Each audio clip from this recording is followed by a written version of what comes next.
Hey all, and welcome back to the HFC playthrough of Super Mario 64. Last time's theme was water, this time it's darkness. So we're going to hit up some booze, and then we're going to go punch Bowser in the face. It's going to be a fun time for the whole family. This is the point where we go off the lead a little bit and we start exploring the inner parts of the castle and we work our way out to the garden.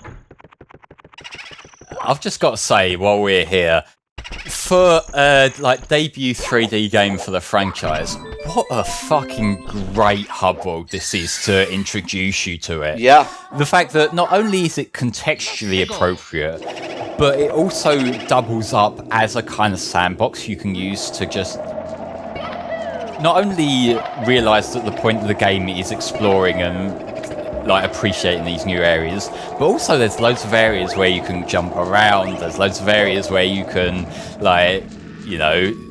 do your backflips and kick your way up the stairs if you so desire. It's just a perfect setting to kind of familiarise players who probably hadn't played a 3D platformer at that point and get them used to what they're doing.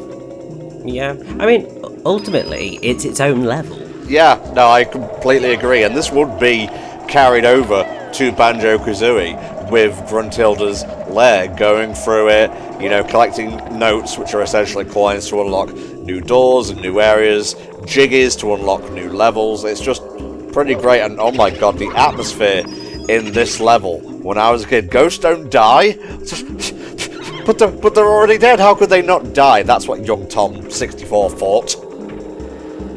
When it comes to horror theming, I have always been more a fan of unsettling atmospheres, much more so than other approaches to horror, like say you get either your gore or you get your jump scares and things like that. This is much more effective in my eyes, and although it's obviously child-friendly horror, it sort of puts you in the mindset of something could happen here. It looks like a house, and there's parts of it that resemble a house, but there's these ghosts going around, and you don't fully understand what the ghosts are going to do. Yeah. And it really gets you invested in this. And I will say, as someone who doesn't particularly like the ghost house levels in 2D Mario, because I'm not a fan of the whole maze approach that they usually go for. Ditto. This, I feel pulls off the Mario Ghost level aesthetic and theme perfectly. Yeah, it's kind of like a dark version of Peach's Castle, and by this point you will be a little bit familiar with that because you've already gone through 3 or 4 levels.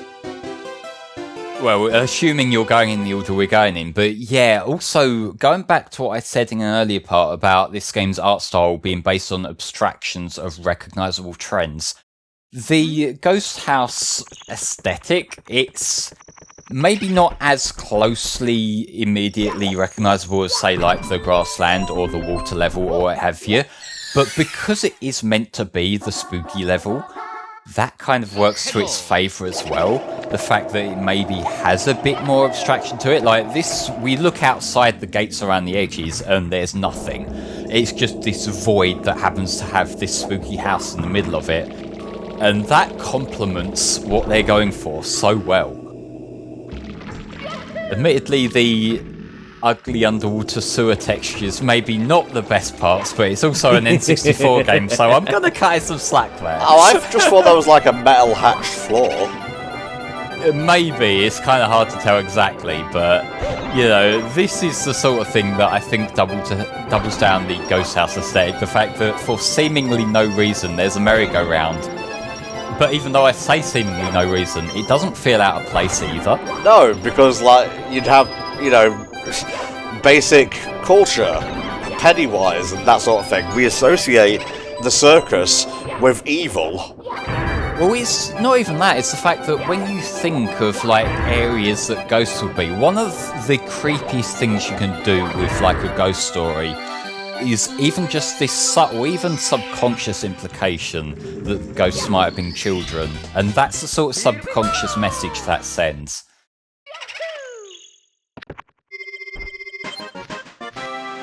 That's the sort of thing that, as an adult playing the game, makes the horror feel that more, creepy.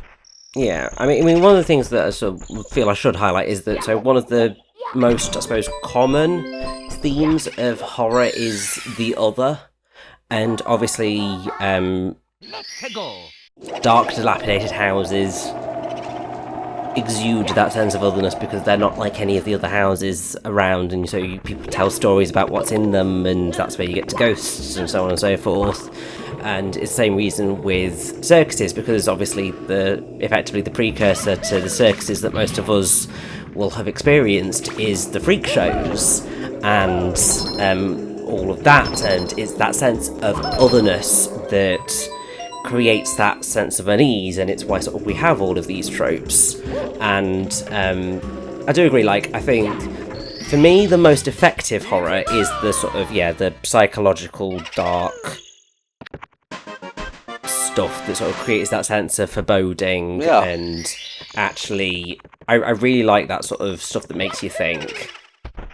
However, that said, I do love me a bit of a good old slasher with just a whole bunch of gore and just watching people getting murdered, because there's just something very satisfying about watching a bunch of awful people get their comeuppance. Well, we all have those impulses. It's just the smart ones, the civilized ones amongst us, vent that stuff through watching violent product, and the ones who don't become repressed. Yes. Also, I think I speak for everyone when I say that piano has given many people nightmares. Oh yes, it's frightened me. It's like you hear a bump in the middle of the night. Say you're like, I don't know, just a girl. You wake up, you hear a bang, and then you're like, oh, it's just like the cats or something, and you go back to sleep. But then you wake up and you find your boyfriend isn't there, and she gets out to check, and man door, hand hook, car door. Okay. So I just wanted to work that in somewhere. Well, it's fine, Tom. You've got nothing to be scared about. If you hear a noise in the night, you can just put your hand under your bed and your dog will reassure you by licking your finger. It's fine. Nothing to worry about there. But wait, my dog doesn't have a tongue. Whoa! Humans can lick too, you know. Oh! Good job, there's nothing but like boxes and whatnot under my bed then, isn't it, Flame, you asshole? You haven't looked at them boxes in a while, have you, Tom? Oh no, it's dogs without tongues! This is a stupid conversation, I'm sorry. Finally, we had 2 parts of nice, lovely, serious, in-depth conversation. It was inevitable that at least one of them would go a little bit bonkers. It's all downhill from here. Welcome to HellfireComms. Indeed. Hey, look, it's the L is real statue. I guess we can talk about that for a little bit. It is supposed to say L is real 2401, which led people to believe that Luigi was in the game. Now, people have torn the game apart for years trying to find evidence of this, and it wasn't until fairly recently, actually, on the 25th of July 2020, 24 years and 1 month after, or 8,798 days if you want to be pedantic, after the game's initial release in Japan, a leak of Mario 64's source code, which led to its decompilement, which allows it to be played on properly on other consoles and PC and the like, appeared online. And among the contents of the files were Luigi's model, so L is real 2401. One of the things that was most amusing about that is I was watching this go down in real time as people were digging through it and finding thing after thing after thing that had been kind of obscured for years. I just thought it was fascinating, the fact that we all knew that when they pieced together the full Luigi model, it was just gonna be Green Mario. But we were watching intently anyway, just because we had to see it with our own eyes. No, he's got proper proportions and whatnot. Well, basically, but when you think who Luigi's character is, describe Luigi to me. At the time he hadn't been, boo pill, so he wouldn't have been known as a coward. Yeah, exactly. He would have had no character at the time. Yeah, at this point he was Green Mario. My original character, do not steal. But the L is real texture thing, I wouldn't be surprised. The thing that makes me think of, in a modern context, if you saw a confusing texture like that, That's the kind of thing that you would get from, like, a generative AI, like, hallucination. You would get, like, words that don't quite spell anything. Yeah, it's like, Luigi isn't real, he's not real, take it away! No, but, like, I wouldn't be surprised. Is that if as generative AI becomes more common in games, we start getting more things that people end up reading into, and it turns out to be a complete nothing burger because it's just like a hallucination in the tech. I guess so, yeah. Oh, I'm just reading the same wiki I got this from, which is the video game Eggs wiki. Ooh. Mario's first title for the Nintendo GameCube, Luigi's Mansion, didn't show Mario in the flesh until Redacted, and had Luigi as the only playable character, though Mario was planned to be playable in Luigi's Mansion, and apparently Luigi was going to appear in a Super Mario 64 sequel, but that game was cancelled due to the commercial failure of the Nintendo 64 disk drive, the DD. That was the era where, like, I don't know exactly why they were going for this, but, like, both Sega and Nintendo were, like, I wouldn't say necessarily heavily investing, but they were investing into add-ons for their systems to kind of, like, bridge the gap and be like a half-generational jump. All it does is it limits your install base, because, like, now, instead of needing one piece of equipment to sell your game to someone, they're gonna need to have two pieces of equipment. And, like, Nintendo thankfully learnt their lesson early on. Sega didn't. That's why you had the fucking, like, Mega CD, then you had the 32X, and then by the time they actually had a new system, no one had any faith in them to actually support the fucking thing. Oh my god. I was just looking up Peter Moore, you know, the, I think ex-Microsoft dude, yeah. And apparently, this is completely off the beaten track, but whatever, we're going for a ghost house here, I need to keep my mind on stuff. He was doing some, like, focus testing, because there was apparently some shit being said about Sega. And he made a subtitled tape and presented it to the leadership in Tokyo, and later recorded Yuji Naka accusing him of lying and forcing focus group attendees to criticize Sega. Moore asked his interpreter to tell Naka to fuck off and resigned from Sega in January 2003. Rightfully so, I feel. See, like, Yuji Naka, everything I hear about this man just... It's like, it fucking sucks for the people who had to deal with him, but, like, I can't not see the funny side of, like, how much of an out-of-touch fucking idiot he was. Was? You said that like it's the past tense. Well, I mean, like, we don't really hear much from him, although, like, saying that, the moment he got out of prison, he immediately went back on Twitter and started shit again, which was kind of amusing. Ugh. I remember not that long ago, Spar played, I think it was the Generations LP on the HFC rerun stream. I've got to say, now with everything we know about Yuji Naka, those old jokes about him having a Ferrari and driving a thing of Ferrari is so much fucking funnier in hindsight.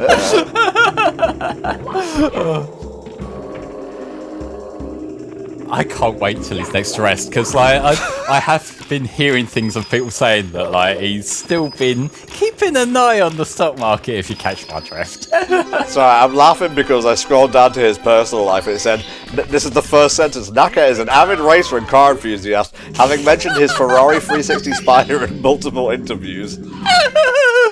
Oh, God bless. Oh. I have to say, it's nice that you know, the joys of, like, Miyamoto and stuff, and Satoru Iwata, Rest in peace.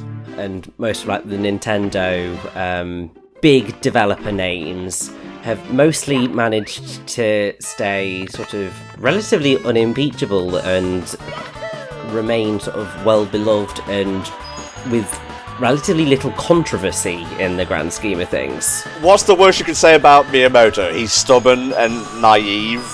He didn't get Paper Mario. There was the whole thing with, like, a survey or whatever, which seems null and void at this point, just with, you know, Thousand Year Door being re-released and, you know, Super Mario RPG being remade. We are very lucky, you're right, Rich. I kind of do get a little bit hesitant to kind of build people up, even if I do like them a lot, because I know that that can then get weaponized against the person if they have like one slight little hiccup or something. But I feel like what I see from Nintendo, as stubborn and annoyingly stubborn as they tend to be at times, there seems to have been like a workplace culture that kind of focuses on the games themselves, and that even extends to like, so whenever I've heard people talk about Iwata, like, yeah, he had a tendency to kind of dig his heels in sometimes with certain things, but you look at like the way the market has trended in other areas and you kind of become grateful. Like, it was him who was so averse to Nintendo making mobile games back in the day, and you kind of feel like, I don't know exactly what his reasoning for that would have been, but like, it tells me that he had a very specific vision of what handheld gaming could be, and what was happening in the mobile market wasn't that.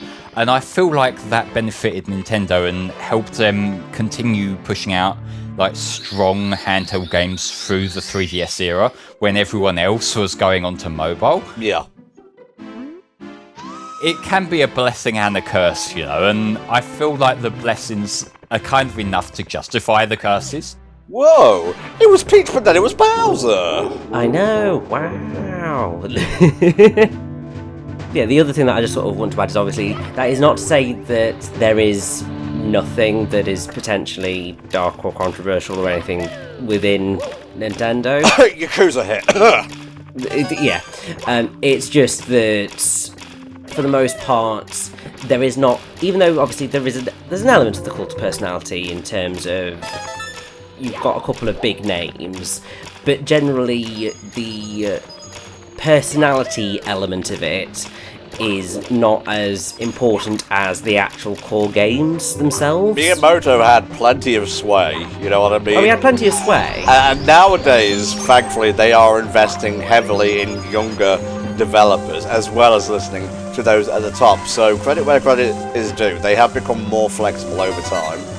Oh, definitely. But sort of like, yeah, the sort of, I suppose the personal element of it wasn't necessarily there. It was just they were figureheads, I suppose, in a way, rather than me being like, yes, this is all them, all the time. I disagree there, and the reason I say that is that there are a handful of people within Nintendo who have got this kind of celebrity status to the public, like Miyamoto in particular. It's like, people, like, everyone knows who he is, even if they've got only a passing interest in video games. Even though, like, yeah, he's now in more of like an advisory, like, creative fellow kind of role here, I feel like the fact that he is still there, he is still part of the company, is a big part of what Nintendo is, and the fact that I imagine when he does eventually retire, that will probably hurt. Like, at minimum, it will hurt their share prices, which will then have a knock-on effect. So that's something that they do need to be prepared for. That's fair. I mean, I suppose what I'm sort of failing to get across, but effectively meaning, is that also everything that they've done, it's pretty much just been entirely focused around the games and gaming. They've not really sort of... It's a culture, yeah. Yes, they've not branched out into areas that don't necessarily concern them, and so their reputations can have remained relatively intact, I suppose. Daddy. But, play! Okay, well, he was taunting us by saying, just try and grab me by the tail, alright. Well, if you ask that, I will do it. This is what you get for throwing cow gas under the bus! Also, he is saying so longa, you know, elongating the word. He's not, whatever, you know, but I'm not saying you can't keep saying it. I'm just saying that Bowser can do whatever Bowser wants to do. He's a good man. Well, he's the king of the Koopas. Of course he can do what he likes. He's a king. Are you saying that in general, or to you, Flame? No comment. Okay, fair enough. That was the Dark World. I never want to go back there. Let us move on. We've got some extra cleanup to do around the castle before we move on properly, so yeah. We're not completely out of the Dark World yet. It's so fucking funny that you need 10 stars to go through that door, and you got so much more without even touching the frigging thing. Oh my god. Given the way I'm playing it, and I'm trying to clear out as much of each level as I can before I move on to the next one, most people, when they play that Bowser in the Dark World level, it's like 15 minutes into their play session. Whereas, like, with me, it's like, I'm taking my time here, if you don't mind. Yeah. I mean, if I recall correctly, you only need 60 stars to unlock the final battle? 70. 70. Close enough. I think it's between 50 and 60 if you do the stair strip. I can't talk. The skip that involves jumping up the stairs. That'll be easier. Work with that. Okay, good. Whoa, it's a rabbit. Oh, these bloody rabbits. This is Mips, who I believe was part of a tech demo that they decided to just keep in because chasing him around can be a challenge on its own. They can be a bit annoying, so yeah, get used to running aimlessly around the castle until you miraculously just crash into him. Wait a minute, you're saying Bowser gifted you this star? How powerful are you? Are you a general in his army? No, he just wants to annoy Mario by making him chase him. Cut to Bowser sitting in his, like, lazy man chair. Oh, this will be fucking epic. I like to imagine that Bowser's got like his own CCTV system set up and he's just watching Mario get progressively more annoyed with like the fucking rabbit who won't give him the star back. Oh. Yeah, we can work our way out of the castle through here as well. You have multiple entrances. I don't know if this is like a fire exit or something. Wahoo. Shablam. We haven't really brought up the fucking voice of Mario much in this first week's lot of Super Mario 64. We'll get to him in the next sesh, don't worry.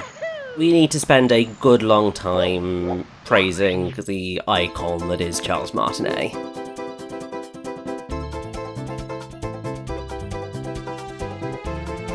We are now going for another cap, the Vanish cap. This is the one that it's quite situational, I will say, but it lets you pass through certain walls that you otherwise wouldn't be able to. We get the invincibility theme again, which maybe doesn't complement this quite as well as it did flying through the sky. Yeah. But that is one of the things of like, they've got space limitations, there's only so many things they can use, there's only so much space they can work with, so they're gonna have to reuse some of the things here and there. It's just sometimes the choices aren't necessarily the most fitting. I meant to bring this up last time when the red switch, the wing cap switch, but this is essentially an evolution of the switches in Super Mario World, where they would activate certain blocks and whatnot. Pretty much, yeah, like you could find other routes by just turning certain switches on and whatnot. It does kind of give the same effect, even if it is giving you power-ups rather than, you know, like a direct adjustment on the overworld. And also, don't forget to actually turn on the switches. I think it's more of a thing of you can't really miss it here to get the star, but you can miss the wing cap one. Yeah, and you don't want to be doing that wing cap one again if you don't have to, because like I said when we were doing it, that camera is not your friend. Indeedy so.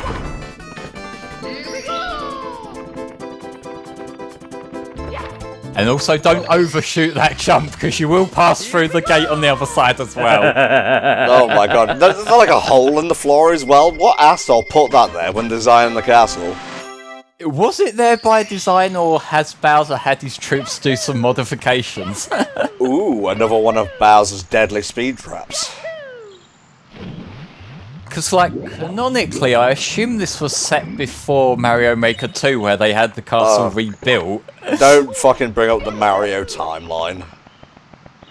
Would you rather this, or would you rather me have a moment about the Sonic timeline again? You can take your pick. The Sonic timeline makes more sense. Yeah, but also, I take the approach of Aaron Webber said everything is canon, so I will put together a PowerPoint on how Underground is canon. Fuck you. Aaron Webber isn't at Sega anymore, at least in not the same capacity he was. He's higher up than he used to be. He has more influence now. Wow, wrong on 2 counts. I am the criminal of ineptitude. Yeah, now we've got the I forget what it's even called, the invisibility cap thing. Vanish cap. Vanish cap, yeah, now we've got that. We can come back and get the one that was locked off to us beforehand. And I will say, there's not that many levels that you have to come back to. It is mostly just the odd little cleanup every now and then, which I do appreciate about the game. There is like a good route you can take to not have to worry about it. And you don't have to use, like, a Vespa to clip your way into getting a moon. Still got trauma over that, thank you, Odyssey. Jesus, that's a big eye. Yeah, and it's placed exactly where you could accidentally run through into it before the camera moves. Is that the big government everyone's always talking about? Jesus Christ. Well, bad news, there's like 10 of them in this game. Oh my god, we're gonna end it here. I need a rest. We'll see you next time for more of Super Mario 64.